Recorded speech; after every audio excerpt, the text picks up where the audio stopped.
Hi everyone, my name is Ariel Tarosky and I'm excited to facilitate the third Academic U workshop, the Own Your Scholarship Moment. A special thanks to Melissa and John Gargani for making this program possible. In the last two sessions, you learned about how to truly emphasize academics in your chapter. You learned about the key components that make up an academic program, incentives, recognition, tailoring to your members' needs, and marketing your strengths through recruitment. In this session, we are going to focus specifically on what to do when all of that doesn't work, because sometimes, no matter the workshops, incentives, or how much you say you value academics, there will still be members that don't make their academics a priority. There will still be members that are somehow only going to get a 1.9 GPA, and there will still be members who skip class every Friday morning. So we want to help you create an academic improvement plan that holds members accountable while also supporting them in their success.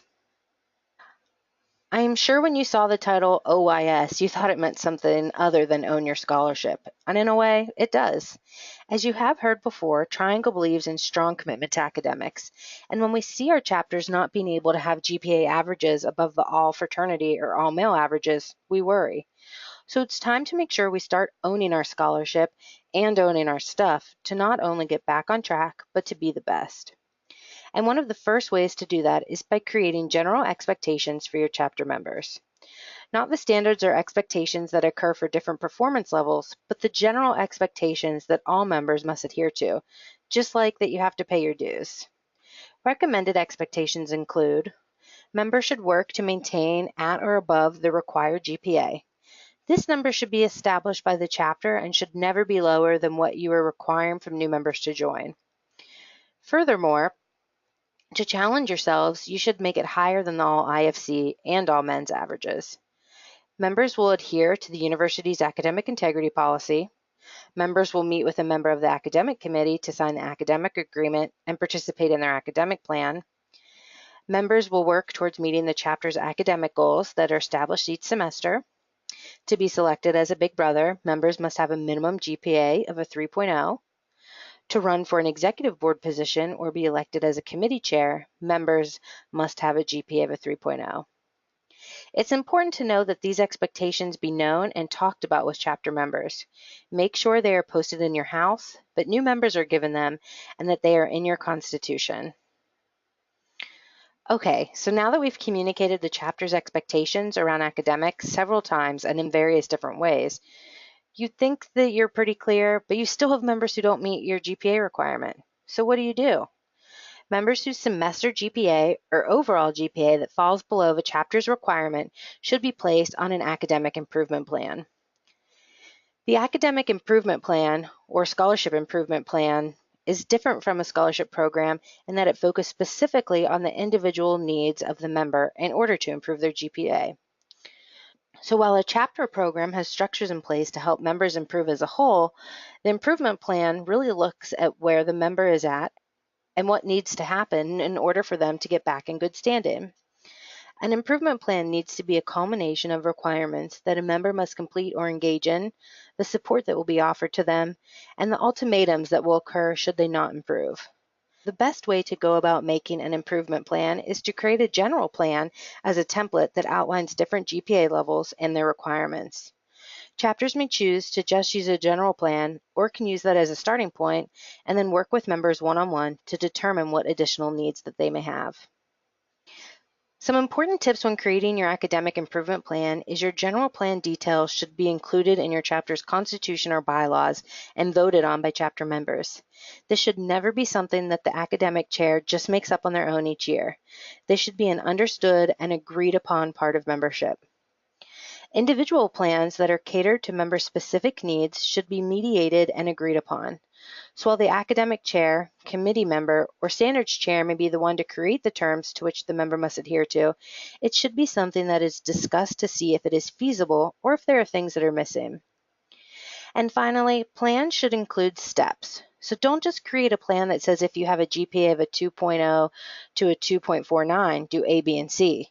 It should be if you have a 2.0 to a 2.49 in the fall semester, you do A, B, and C. And if you're on it again for a second semester, then you do A, B, C plus D, E, and F. And if you're on it again for a third semester in a row, then this will be the outcome. So here are some recommended levels for an academic program.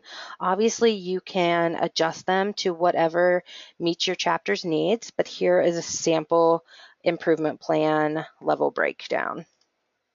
So here we have a sample academic improvement plan. As I've said before, I do have these templates as resources. So if this is something that you want to implement into your chapter, please contact me and I would be happy to provide that to you. When you take a look at this plan, you will notice that it is broken down into levels. So the first level that we have here is our level 4, and that's anybody that has a GPA from a 2.49 to a 2.0. And then we highlight the first step. And the first step is going to have a combination of requirements that they need to do, support that you're going to offer them, things that they're going to lose, so perks of membership, and then steps that will help them improve their GPA in the future. Then we have step 2, and step 2 is for anybody who was on step 1, say in the fall semester, and then fails to remove themselves from that step in the spring semester. So then they have some additional requirements, additional support, things that they need to do that will help them. Next, you'll see our next level, which is level 5, and that's a GPA from a 1.99 and below. This level is going to look pretty similar to step 2 of level 4, but it will offer additional support. There'll be additional losses of privileges and requirements that the members need to complete. And then just like in level 4, there's also a step 2. So every level will have 1 or 2 steps. And again, that's just to offer additional support, loss of additional privileges, and things like that. One of the most important aspects of the academic improvement plan are the meetings that you as the academic chair committee member will have. You are there to support your brothers, provide them with resources, and encourage them along their road to improvement.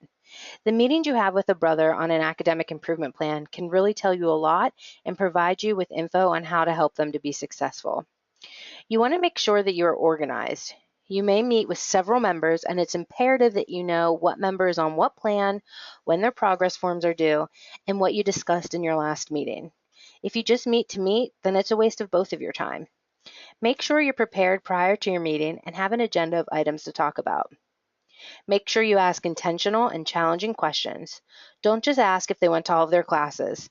Ask them how they are doing, if they are feeling stressed, what is working or not working for them.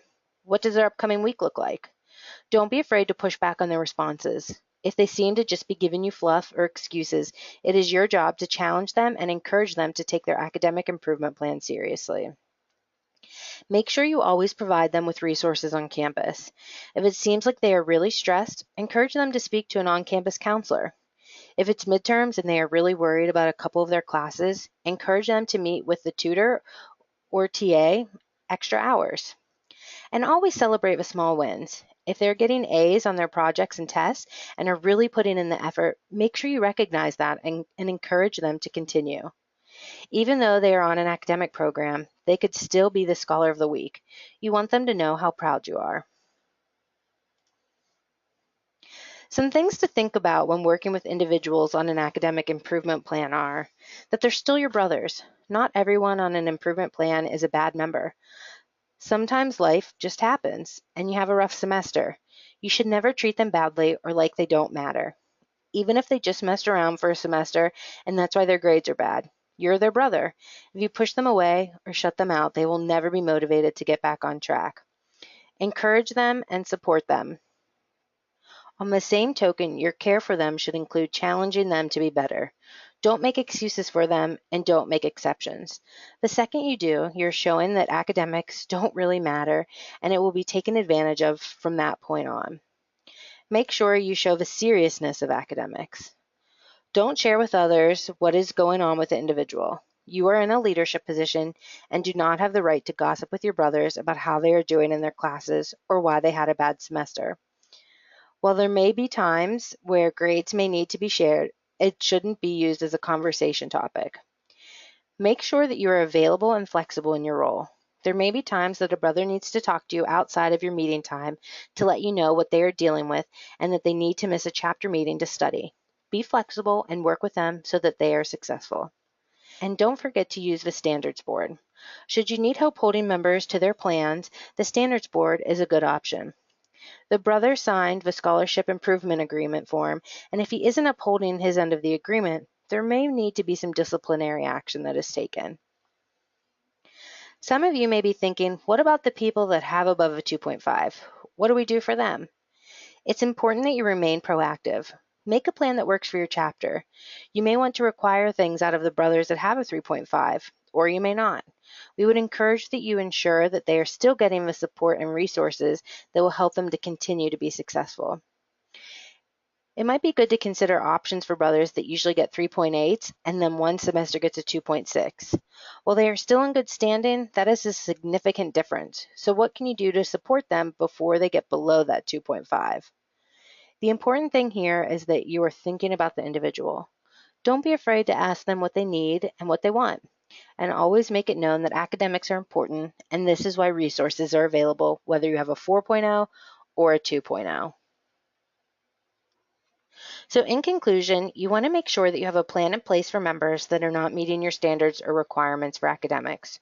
We hold members accountable for paying dues, breaking risk management policies, and not coming to events. We should be doing the same for getting good grades. It is a value of our fraternity and members need to fulfill that. Creating a plan that offers brother support, connection to resources, workshops, and steps for improvement will help members understand the importance of academics. And by creating a scholarship improvement plan, standards for academic success, and a culture of care, you are valuing the fraternity's commitment to brotherhood. Again, I would like to thank Melissa and John Gargani for making this program possible. If you have any questions about the content that we just covered or would like resources that I shared in this presentation, you can contact me at ariel@triangle.org. Thank you.